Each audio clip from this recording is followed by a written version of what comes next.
श्री दत्त जयंती निमित्त सालाबादप्रमाणे याही वर्षी सन्मान फाउंडेशन ठाणे यांच्यातर्फे दत्त जयंती उत्सवाचं आयोजन करण्यात आलेलं होतं। या उपक्रमाअंतर्गत मोफत नेत्र तपासणी शिबिर तसेच माफक दरामध्ये मोतीबिंदू शस्त्रक्रियेचा कार्यक्रम देखील संपन्न झाला। श्री इव्हेंट्स संजय जैन प्रस्तुत होम मिनिस्टर खेळ मानाच्या पैठणीचा महिलांसाठी विशेष कार्यक्रम आयोजित करण्यात आला होता। या खेळामध्ये स्थानिक महिला वर्ग मोठ्या संख्येने सहभागी झाले होते। सदर कार्यक्रम प्रसंगी भारतीय पॉवरलिफ्टिंग सुष्मिता देशमुख हिचा विशेष सन्मान करण्यात आला। यावेळी रमेश सांगळे व यांच्या सहकार्याने सुष्मिता देशमुख हिला पुढील स्पर्धेसाठी जाण्याकरिता 41,000 रुपये आर्थिक मदतीचा धनादेश सुपूर्द करण्यात आला।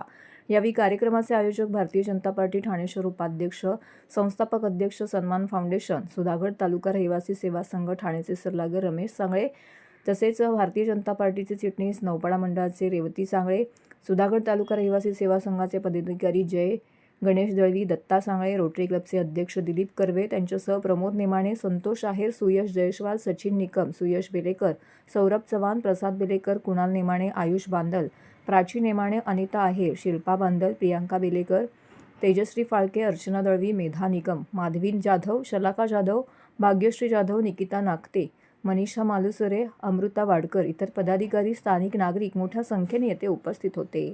दत्त जयंती निमित्त इतरही धार्मिक कार्यक्रम सामाजिक उपक्रमांचं आयोजन करण्यात आल्याचं रेवती रमेश सांगळे यांनी तसेच रमेश रघुनाथ सांगळे यांनी प्रसारमाध्यमांशी बोलताना सांगितले। नमस्कार, मी रेवती रमेश सांगळे चिटणीस भारतीय जनता पार्टी नौपाडा मंडळ। आज श्री दत्तगुरू जयंतीनिमित्त आपण इथे खेळ मानाच्या पैठणीचा हा कार्यक्रम ठेवलेला आहे। मरघोस महिलांचा प्रतिसाद आहे या खेळासाठी। महिलांचं सकाळी उठल्यापासून रात्री झोपेपर्यंत जे धावपळीचं जीवन चालू असतं त्यातनं थोडा वेळ स्वतःसाठी त्यांनी काढून आज इथे एन्जॉय करावं आणि एक थोडासा रोजच्या रुटीनपासून वेगळा असा दिवस म्हणून साजरा करावा आणि त्यासाठी मी सर्वांना शुभेच्छा देते आणि सर्व इथे उपस्थित राहिले त्याबद्दल त्यांनाही धन्यवाद देते। आणि दत्तगुरूंचे आशीर्वाद वर्षानुवर्ष हे वर्ष 20वे आहे आपलं। पहिल्या वर्षापासून सुरुवात करत करत या सर्वांची साथ आम्हाला होती आणि अशीच पुढेही राहू दे ही श्री दत्तगुरूंच्या चरणी प्रार्थना। आणि हा होम मिनिस्टरचा खेळ असाच चालू राहील वर्षानुवर्षे आणि तुमचा जो आम्हाला जो प्रतिसाद आहे किंवा सहकार्य आहे ही वर्षानुवर्षे अशीच राहावी हीच दत्तगुरूंच्या चरणी प्रार्थना। धन्यवाद।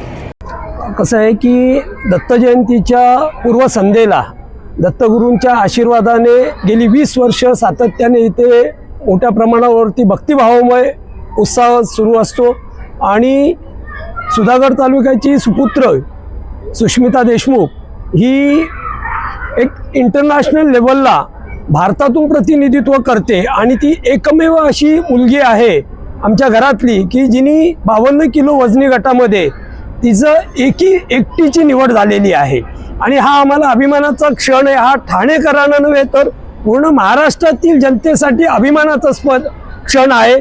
आणि येत्या 8 तारखेला म्हणजे उद्या सकाळी तिचं फ्लाईट आहे म्हणून आपण आज तिला बोलून तिला माझ्या वतीने त्यानंतर जय गणेशजी दळवी आहेत, गणेशजी दंत आहेत, अविकांतजी साळुंखे आहेत, ज्ञानेश्वर यादव आहेत, त्यानंतर आमचे अविकांत साळुंखे जय गणेशजी दळवी ज्ञानेश्वर यादव आहेत अशा सर्वांच्या वतीने नथुरामजी वाघमारे आहेत अशा सर्वांच्या वतीने आम्ही तिला 41,000 रुपयाची आर्थिक मदत तिला दिलेली आहे।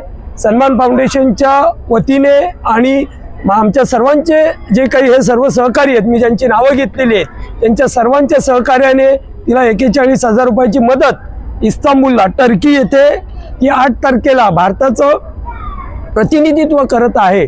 आणि आपली ही घरातली कन्या ही देशातून तिच्या एकटीची निवड झालेली आहे त्याच्यामुळे हा फक्त ठाणेकरांसाठी अभिमानाचा क्षण नाही आहे तो पूर्ण देशवासियांसाठी अभिमानाचा क्षण आहे आणि तिच्या उज्ज्वल भविष्यासाठी म्हणजे नक्कीच पुढच्या वर्षी तिला शासनाचा पुरस्कार मिळेल अशी मला पूर्ण खात्री आहे आणि भविष्यामध्ये ती क्रीडा अधिकारी म्हणून महाराष्ट्र शासनामध्ये नक्की रुजू होईल अशी मला आशा आहे। काय नेमके शुभेच्छा?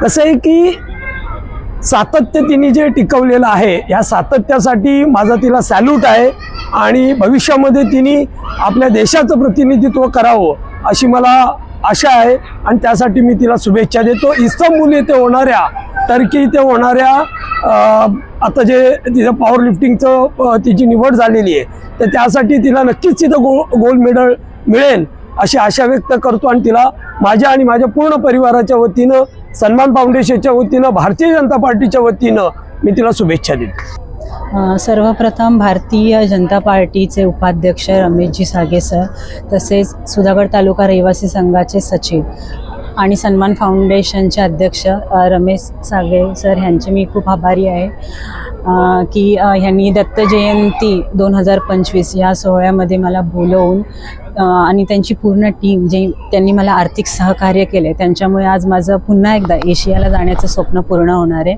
त्याचबरोबर त्यांचे जे सहकारी आहेत त्यांची नावे अशी आहेत, पहिलं प्रथम तर रमेश सागे sir, Ganesh Dant sir, Chandrakant Belose sir, Dnyaneshwar Yadav sir, Avikant Salunke sir, Jay Ganesh Dalvi sir, Nathuram Waghmare sir, या सर्वांची मी खूप खूप आभारी आहे, कारण तुमच्यामुळे आज माझं पुन्हा एकदा एशियाला जाण्याचं स्वप्न पूर्ण होणार आहे. तर मी तुम्हा सर्वांची खूप आभारी आहे. थँक्यू. भारतासाठी प्रतिनिधित्व करताय, कसा आनंद होतो? भारतासाठी प्रतिनिधित्व करते, आनंद तर होत आहे, पण एक दडपणसुद्धा आहे, पण 100% मी देण्याचा प्रयत्न करेन आणि करणार. माझं स्वप्न पूर्ण करण्यासाठी रमेश सागे सर यांनी जी मदत केली, आर्थिक सहकार्य केलं व त्यांचे सहकारी यांचे मी खूप मनापासून आभारी मानते.